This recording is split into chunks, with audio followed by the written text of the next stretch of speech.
Field marshal Asim Munir इसी हफ्ते के अवाइल में अमेरिका का दौरा शुरू करने वाले हैं। जी हाँ, ये हमारी एक्सक्लूसिव स्टोरी है। जो हमारे ज़राए उनके इर्द गिर्द ही हैं, वो हमारे ज़राए, आप ये भी कह सकते हैं उनके दफ्तर के इर्द गिर्द ही हैं, जिन्होंने हमें ये इतला दी है कि बहुत ही खुफिया ये दौरा प्लान हुआ है और अब वो अमेरिका पहुंचेंगे। इस दौरे को प्लान करने में उनके अपने डिपार्टमेंट के कुछ ऑफिसर्स ने भी काम किया है और मोहसिन नकवी साहब ने भी काम किया है। सुनने में ये आया है कि फ्लोरिडा भी जाएंगे वो, और उसके साथ साथ शायद वाशिंगटन डीसी और न्यूयॉर्क भी। उनकी जो एक्टिविटीज़ हैं उनके बारे में हमें कुछ इतलात मिली हैं, लेकिन कुछ इतलात अभी हमारे पास ऐसी हैं जिनको हम वेरीफाई करना चाहते हैं। बगैर वेरिफिकेशन के हम वो चीज़ें आपके सामने नहीं रखना चाहते। थोड़ा सा काम और करेंगे, जैसे ही हमें वेरिफिकेशन मिलेगी तो हम ये तमाम इत्तलात आपको देंगे। लेकिन फ़िलहाल हमारे ज़राए ये क्लेम कर रहे हैं कि फ़ील्ड मार्शल साहब इसी हफ्ते के आखिर पर, या तकरीबन आप ये कह लीजिए जुमेरात जुमे को या बुध को, किसी भी वक्त इसी हफ्ते के अवाइल के आखिर पर वो अमेरिका पहुंच रहे हैं और यहाँ पर वो अपना दौरा करेंगे। अब चलते हैं ज़रा अगली खबर की तरफ। इस खबर का तो जैसे मैंने आपको कहा कि जैसे ही हमारे पास मज़ीद वेरीफाइड किस्म की इंफॉर्मेशन आएगी तो वो आपके पास रखेंगे। तो आज है 5 अगस्त। आपको पता है कि इमरान खान साहब ने आज एहतजाज की कॉल दे रखी है। उनकी इस कॉल पर मुल्क के तूलो अर्ज़ में इस वक्त जब मैं आपसे बात कर रहा हूं तो भरपूर एहतजाज हो रहा है।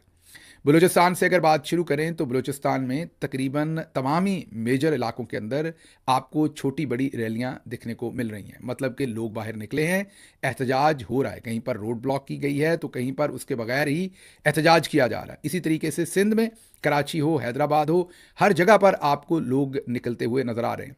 उमरकोट में खुसूसी तौर पर मल्ली साहब, जहाँ पर हमारे मेंबर हैं, मोतबर हमारे वहाँ के लीडर हैं, उन्होंने भरपूर रैली निकाली है और उनको पकड़ने के लिए वहाँ पुलिस पहुँची। वर्कर्स ने मल्ली साहब का घेराव कर लिया, उनको प्रोटेक्ट करने के लिए पुरअमन तरीके से मुज़ाहमत की है और फ़िलहाल तक उनकी गिरफ्तारी को वहाँ पर रोका हुआ है। लेकिन एक किस्म का स्टैंड ऑफ हुआ हुआ है, भरपूर वहाँ पर पुरअमन मुज़ाहमत जो है वो वर्कर्स कर रहे हैं। अब अगर लाहौर का अहवाल लें तो लाहौर के अंदर इस वक्त अभी से थोड़ी देर पहले आलिया हमजा साहबा ने एक वीडियो फुटेज जारी की जिसमें देखा जा सकता है स्क्रीन पर कि उनकी गाड़ी के शीशे तोड़ दिए गए। वो गिरफ्तारी से तो बच गई हैं, लेकिन उनकी गाड़ी पर पुरतशद्दद हमला हुआ जिससे उनकी गाड़ी के शीशे तोड़े गए हैं। डिफेंस हाउसिंग अथॉरिटी की तरफ एक रैली निकाली गई जहां से मुतअद्दिद MPs जो है उनको गिरफ्तार कर लिया गया है। इसी तरह से अम्मा रेहाना डार, उनको और उनकी बहू अरूबा डार को, उनको भी गिरफ्तार किया गया है और धक्के देते हुए अम्मा रेहाना डार को आप देख सकते हैं कि किस तरीके से वैशी तरीके से उन्हें गिरफ्तार किया जा रहा है और धक्के देकर उन्हें प्रिजन वैन्स के अंदर डाला जा रहा है। अब ये सब कुछ क्या हो रहा है, ये कोई नई बात तो है नहीं, इसलिए कि कल ही IG कह रहे थे कि गालियां मत दें, हमें फीडबैक दें। लेकिन आप खुद ही सोच लीजिए कि जो इनकी करतूतें हैं, जो इनके काम हैं, वो जाहिर है फीडबैक वाले नहीं हैं, वो गालियों वाले ही हैं माजरत के साथ जो कुछ ये कर रहे हैं।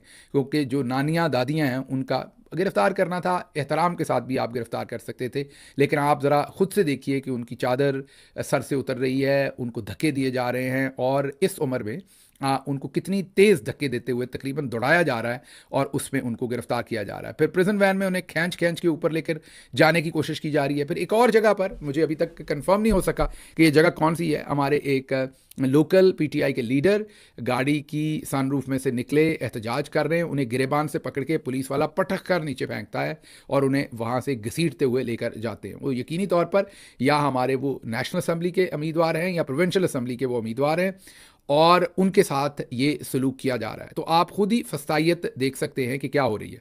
बहरहाल आलिया हमजा ग्राउंड से ये रिपोर्ट कर रही हैं कि इस वक्त जब हम आपसे बात कर रहे हैं उससे थोड़ी देर पहले उनकी एक ट्वीट सामने आई जिसमें उन्होंने बताया है कि इस वक्त भी लाहौर में तकरीबन 5 रैलीज जो हैं वो निकल रही हैं या निकली हुई हैं और सड़कों के ऊपर लोग एहतजाज कर रहे हैं। अगर खैबर पख्तूनख्वा की बात करें तो वहाँ पर भी भरपूर एहतजाज। आपको बताया था कि अली अमीन गंडापुर साहब आज एक रैली की सदारत करेंगे या उसकी क़यादत करेंगे।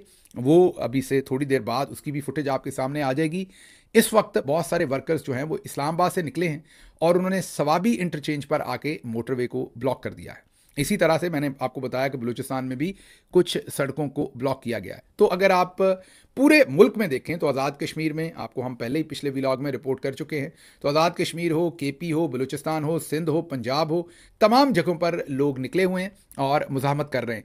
इसी तरह से इस्लामाबाद में सलमान अकरम राजा और उनके साथ कुछ MNAs और MPAs वो इकट्ठे होकर इस वक्त जब हम आपसे बात कर रहे हैं तो अडयाला जेल की तरफ वो रवां दवा हैं। अब उन्हें अडयाला जेल पहुंचने दिया जाता है, उनके साथ वहाँ क्या सलूक किया जाता है, इस सब की इन्फॉर्मेशन हम आपको अगले व्लॉग में आपके सामने रखेंगे कि उनको वहाँ तक पहुँचने दिया जाता है या रास्ते में गिरफ्तार किया जाता है। बहरहाल इस वक्त वो जो पार्लियामेंट है, कौमी असम्बली है, वहाँ से उन्होंने रवाना किया है अपना ये काफ़िला और वो अडयाला जेल की तरफ जा रहे हैं। तो ये तो सूरत हाल है आज 5 अगस्त का जो होने वाला एहतजाज है उसकी। अब ये जो एहतजाज है ये कितना कामयाब है, कितना कम कामयाब है, इसके ऊपर हमें रात के व्लॉग में या कल के व्लॉग में बात करनी पड़ेगी, क्योंकि जैसे मैंने कहा अभी ये एक डेवलपिंग स्टोरी है, इन्फॉर्मेशन आ रही है, अभी हतमी तौर पर किसी को नहीं पता कि कितनी बड़ी तादाद में लोग डिफरेंट जगहों पर निकले हैं। लेकिन जो हमें फुटेज आ रही है उसमें ये ज़रूर नज़र आ रहा है कि रैलीज भी हो रही हैं और लोग भी निकल रहे हैं। अगली खबर की तरफ चलते हैं। अगली खबर बहुत ही इंपॉर्टेंट है और सनसनीखेज है। हमने आपको पिछले व्लॉग में बताया कि lieutenant general retired Mohammad Saeed को चेयरमैन वापडा बनाया गया। वो भी अपने ताईं बड़ी इंपॉर्टेंट खबर थी, लेकिन ये जो खबर है ये उससे भी इंपॉर्टेंट है। पाकिस्तान की वजारत दाखिला में एक सर्विंग मेजर जनरल को, जी हाँ रिटायर्ड नहीं है, यूनिफॉर्म में, आर्मी की यूनिफॉर्म में सर्विंग मेजर जनरल को एडिशनल सेक्रेटरी लगा दिया गया है। ये जो सर्विंग मेजर जनरल होंगे ये जितनी भी सिविल आर्म्ड फोर्सेस होंगी, जैसे कि रेंजर्स, जैसे कि फेडरल कांस्टेबलरी जो पहले फ्रंटियर कांस्टेबलरी होती थी, ये उनको हैंडल करेंगे।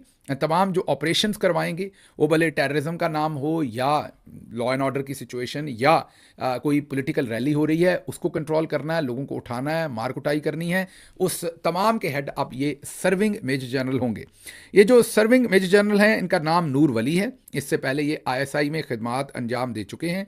अब ये एडिशनल सेक्रेटरी की हैसियत से मुसल्ला अफवाज की जो सिविल मुसल्ला अफवाज जिन्हें हम कहते हैं, रेंजर्स और फेडरल कांस्टेबलरी, ये उसकी सरबराही करेंगे। और यहाँ पर ये भी याद रखिए कि अब से थोड़े दिन पहले ही, हफ्ता 2 हफ्ते पहले ही आपको हमने खबर दी थी जब फ्रंटियर कांस्टेबलरी को फेडरल कांस्टेबलरी में तब्दील किया गया था और उसे फेडरल गवर्नमेंट के सुपुर्द कर दिया गया था। हमने उसी दिन आपको बताया था कि मकसद ये है कि अब हमारे जनरल साहबान जो हैं वो ये जो सिविल फोर्सेस हैं इनको इस्तेमाल करें, डंडा उन्हीं का हो लेकिन आगे सिविल फोर्सेस हों और डायरेक्टली उनके इख्तियार में हो। हमने आपको उस दिन एक्सप्लेन किया था कि इसकी वजह यह है कि जो लोकल पुलिस होती है वो जब लोगों को पकड़ने जाती है तो वो टिप ऑफ कर देती है, बता देती है कि हम आ रहे हैं, आप निकल जाएं, हट जाएं, उस तरीके की कंप्लाइंस नहीं देती। वजह क्या होती है? पुलिस वाले क्योंकि उसी ज़िले में से होते हैं, डिस्ट्रिक्ट में से, इलाके में से, उनके सियासी लोगों के साथ मरासम भी होते हैं और उन्हें पता होता है कि कल को चौधरी साहब ने जैसे नवाज शरीफ वोट को इज़्ज़त दे रहे थे और आज बूट को इज़्ज़त दे रहे हैं, तो वही पुलिस जो कल को इन्हें अगर उस वक्त पकड़ने की कोशिश कर रही थी तो आज उनके अंडर सर्व कर रही। तो पुलिस को ये पता होता है कि इन्हीं सियासतदानों ने कल आके वज़ीर मशीर बनना है, तो वो एक हद से ज़्यादा आगे नहीं जाने की कोशिश करते। और चौधरी साहब जो हैं वो मुकम्मल कंप्लायंस चाहते हैं, मुकम्मल बंदगी चाहते हैं पुलिस से, जो पुलिस अक्सर उन्हें ऑफ़र नहीं करती।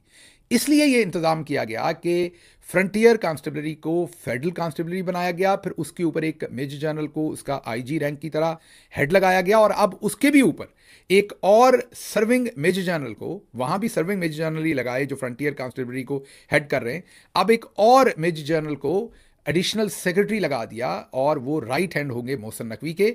और इन तमाम एक्टिविटीज़, मसलन पॉलिटिकल रैलीज, किसी चीज़ को भी कुचलना है तो सर्विंग यूनिफॉर्म में मेजर जनरल बैठे होंगे और चेहरा फौज का नहीं होगा, एक किस्म से होगा भी, लेकिन फोर्सेस आगे आपको सिविल आर्म्ड फोर्सेस नज़र आएंगी, फ्रंटियर कांस्टेबलरी हो या रेंजर्स हो। और ऐसा नहीं लगेगा कि जनरल साहबान ये कर रहे हैं, लेकिन करेंगे भी जनरल साहबान। तो पुलिस से सेपरेट किया इस काम को और अपने हाथों में ले लिया इस सारे काम को, ताकि डायरेक्टली लोगों पर जो फस्तायत है, जो कंट्रोल है, उसको और सख्त किया जाए, लोगों को डराया जाए, लोगों के ऊपर ताकत का इस्तेमाल और ज़्यादा सख्त किया जाए। तो बहुत ही ये मैं ये कहूँगा कि ख़तरनाक खबर है और मैं यही कह सकता हूं कि इसके जो नताइज हैं वो बहुत ही ख़तरनाक निकलने वाले हैं। एक किस्म का आज से आप यही समझिए कि माशाल्लाह लग चुका है, और अब जो सिविलियन इदारे हैं उनके अंदर भी स्पेशली लॉ इन्फोर्समेंट के अब मिलिट्री डायरेक्टली आकर बैठ गई है। वैसे अगर बात करें तो नादरा पहले ही उनके पास है, पीटीए उनके पास है, वापडा उनके पास है, बाकी मैं नाम लेता थक जाऊंगा।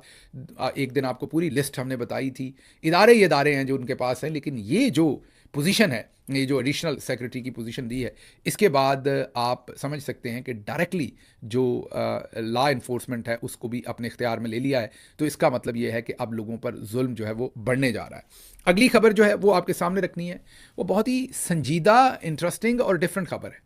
सदर ट्रंप जो है वो बार बार इंडिया के ऊपर हमलावर है। उसकी वजूहत कुछ हमने आपको पहले भी बताई थी कई दफ़ा, जैसा कि एक वजह सदर ट्रंप का मोदी के ऊपर बहुत शदीद गुस्सा है कि उन्होंने उनके सेकंड टाइम, ये अभी जो प्रेसिडेंसी है इसके इलेक्शन में उन्होंने उन्हें इंडोर्स नहीं किया जैसे कि पहली टर्म में इंडोर्स किया था। उसके अलावा भी जो इंडिया के साथ ट्रेड डील है उसमें सदर ट्रंप के ख्याल में इंडिया उनको उस तरीके की कंप्लायंस नहीं दे रहा, सबमिशन नहीं दे रहा जैसी उन्हें पाकिस्तान से मिली है। मसलन पाकिस्तान ने 4200 अमरीकी चीज़ों के ऊपर टैक्स ज़ीरो किया और बदले में अमरीका ने पाकिस्तान पर 19% टैक्स लगाया है। साथ साथ पाकिस्तान अमरीका से $1 अरब का लगे हाथ तेल भी खरीद रहा है। हालांकि पाकिस्तान को ये तेल बहुत महंगा पड़ेगा क्योंकि अमेरिका पाकिस्तान से बहुत ज़्यादा दूर है compare to UAE, Kuwait, Qatar या सऊदी अरेबिया। उसके बावजूद पाकिस्तान ये कर रहा है। इंडिया इस तरह की कंप्लायंस और सबमिशन नहीं दे रहा, तो सदर ट्रंप को कई गुना गुस्सा ज़्यादा है इंडिया के ऊपर। इसीलिए आजकल वो पै दर पै जो है वो इंडिया के ऊपर हमले कर रहे हैं। रिसेंटली पिछले 2-3 दिन के अंदर अंदर सदर ट्रंप ने 2 बड़े हमले इंडिया पर किए हैं। पहला हमला उन्होंने ये किया जिसमें उन्होंने बताया कि इंडिया जो है वो हमारा दोस्त है लेकिन हमारे साथ ट्रेड ठीक नहीं कर रहा, तो उन पर 25% हम जो टैरिफ है वो लगाने जा रहे हैं। साथ उन्होंने हल्का सा रूस का हवाला भी दिया कि इंडिया रूस से असलहा भी खरीद रहा है और ट्रेड भी कर रहा है, और भी कई हवाले उन्होंने दिए। लेकिन रिसेंट जो उन्होंने पिछले 24 घंटे में इंडिया पर हमला किया है वो बहुत ही ख़तरनाक हमला किया है। वो उन्होंने कहा है कि इंडिया तमाम तर जो यूक्रेन के अंदर कतरो गारत है रूस की तरफ से, ये सदर ट्रंप का कहना है, उसके बावजूद इंडिया जो है वो धड़ाधड़ ना सिर्फ रूस से तेल खरीद रहा है बल्कि उस तेल को अपनी रिफाइनरीज में से प्रोसेस करके पूरी दुनिया को बेच के आगे मुनाफा भी कमा रहा है।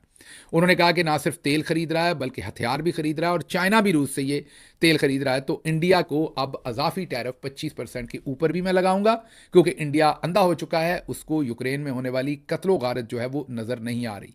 बहुत डायरेक्ट जो अटैक है। लेकिन क्या इंडिया के ऊपर ये अकेला अटैक है? नहीं, पाकिस्तान के ऊपर एग्जैक्टली ऐसा ही अटैक हुआ था। याद कीजिए जब प्राइम मिनिस्टर इमरान खान ने रशिया का दौरा किया था, हमारी आर्म्ड फोर्सेस की रिक्वेस्ट पर वो दौरा किया गया था, कहा गया था कि हमें असलहा और चीज़ें चाहिए रशिया से, आप ज़रूर दौरा कीजिए। तमाम ने प्राइम मिनिस्टर से ये रिक्वेस्ट करके दौरा रखवाया था। प्राइम मिनिस्टर गए थे दौरे पर और इस दौरे पर सस्ते तेल की बातचीत भी वहाँ पर हुई थी। जैसे ही प्राइम मिनिस्टर वहां से पहुंच गए तो जिन्होंने कहा था दौरा करें, मतलब जनरल बाजवा, उन्होंने उसी वक्त अमेरिका को कहा कि जी हमने नहीं कहा ये अपनी मर्जी से गए, हमने तो रोका था, ये रुके नहीं। मुकम्मल उनको झूठ बोला और एक और कहानी उनको सुना दी अमेरिका को। जिसके बाद अमेरिकी साइफर आया, याद कीजिए मशहूर ज़माना साइफर आपको याद होगा।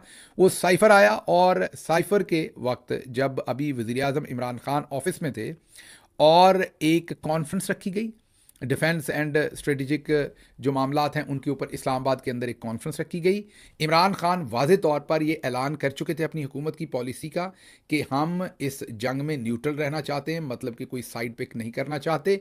लेकिन उस वक्त के आर्मी चीफ ने प्राइम मिनिस्टर की जो पॉलिसी थी उसको इग्नोर करते हुए प्राइम मिनिस्टर से ओवर एंड अबव जाकर आइन शिकनी एक किस्म की करते हुए उस प्रेस कॉन्फ्रेंस में इस्लामाबाद में बैठ के ऐलान किया कि वो इसमें यूक्रेन के साथ हैं, अमेरिका के साथ हैं और वो रशिया की ऐसी की तैसी कर देंगे। मतलब कि उन्होंने मुकम्मल तौर पर प्राइम मिनिस्टर की जो पॉलिसी थी उसके अगेंस्ट जाकर बाजवा साहब ने ऐलान फरमा दिया वहाँ पर। ये हमारे आर्मी चीफ थे और साइफर को भी मुकम्मल तौर पर इम्प्लीमेंट कर दिया गया।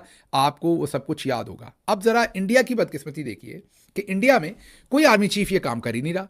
हालांकि प्रेसिडेंट ट्रंप जो है उनको अगर इंडिया में ये उम्मीद होती तो वो डायरेक्टली इंडिया के ऊपर इस तरीके से ट्वीट्स और दूसरे तरीकों से हमले तो ना करते, एक साइफर भेज देते चुप करके और वहाँ का आर्मी चीफ जो है वो वहाँ की हुकूमत को फड़का देता। लेकिन ऐसा नहीं हुआ। इसकी बजाय इंडिया में जो इंडियन गवर्नमेंट है उन्होंने बहुत ही सख्त रिस्पांस सदर ट्रंप को वापस भेजा है। मैं हैरान हो गया हूं वो रिस्पांस पढ़ के, आपके लिए भी स्क्रीन पर रखते हैं। उस रिस्पांस में इंडिया की गवर्नमेंट ने सदर ट्रंप को तारे दिखाए और कहा है कि आप हमें गलत बुली कर रहे हैं, गलत हमलावर हो रहे हैं।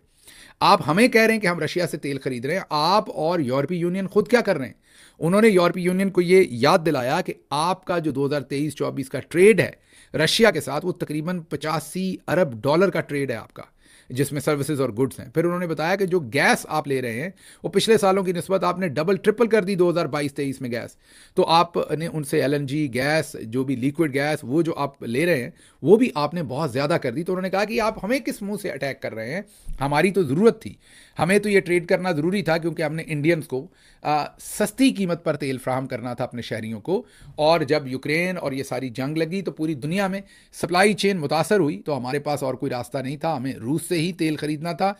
और फिर आप लोग भी तो ट्रेड कर रहे थे, उन्होंने अमेरिका को कहा आप भी रशिया से ट्रेड कर रहे थे, हालांकि आपका ट्रेड उतना ज़रूरी नहीं था जितना हमारा ज़रूरी था, क्योंकि हमें तो हर सूरत तेल चाहिए था। तो आप ये हमें क्यों अटैक कर रहे हैं? आप पहले अपने घर को इन ऑर्डर करें। हमने अपने हिसाब से जो हमें ठीक लगा वो किया। मतलब कि इंडिया ने एक भरपूर बिफिटिंग किस्म का रिस्पांस दिया। लेकिन देखें कैसे बदकिस्मत मुल्क है कि उनके आर्मी चीफ ने वहाँ पर कोई हिलजुली नहीं की।